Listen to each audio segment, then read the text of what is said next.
ये आषाढ़ के महीना आगे रिमझिम बरसे पानी, ये आषाढ़ के महीना आगे रिमझिम बरसे पानी। गली कोर खेत में नाचे बरखा रानी, गली कोर खेत में नाचे बरखा रानी। ये आषाढ़ के महीना आगे रिमझिम बरसे पानी, ये आषाढ़ के महीना आगे रिमझिम बरसे पानी। गली कोर खेत में नाचे बरखा रानी, गली कोर खेत में नाचे बरखा रानी।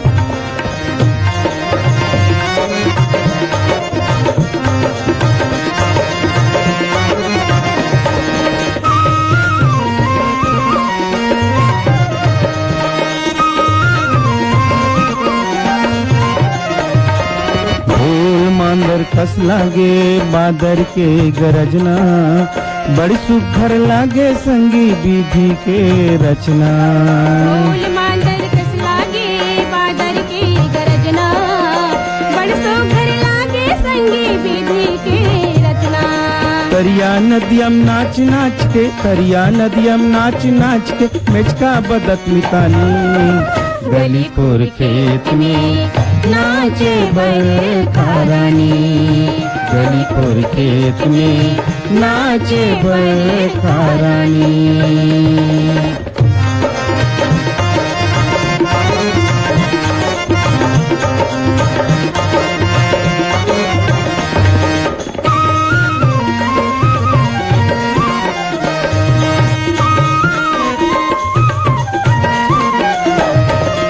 लइका सब बुजुर्ग मिल के खेले रे घर गुलिया, कोनो पानी माँ डोंगा चलावे कोनो बांधे नदिया। लइका सब बुजुर्ग मिल के खेले रे घर गुलिया, कोनो पानी माँ डोंगा चलावे कोनो बांधे नदिया। कोनो खेले सगा पहुना, कोनो खेले सगा पहुना, कोनो घोर घोर रानी। गली कोर खेत में नाचे बरखा रानी, गली कोर खेत में नाचे बरखा रानी।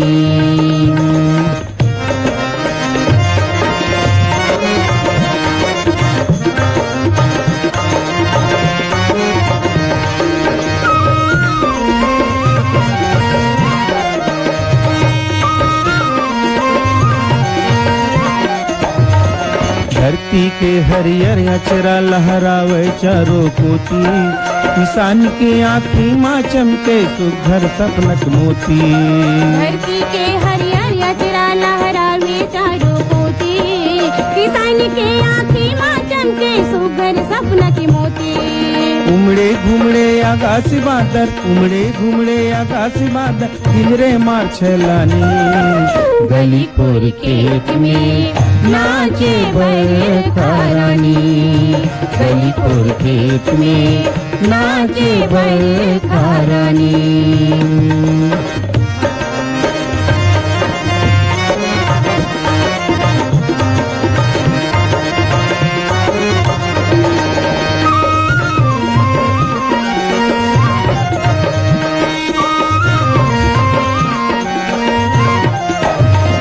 लइका सब बुजुर्ग मिल के खेले रे घर गुलिया, कोनो पानी माँ डोंगा चलावे कोनो बांधे नदिया।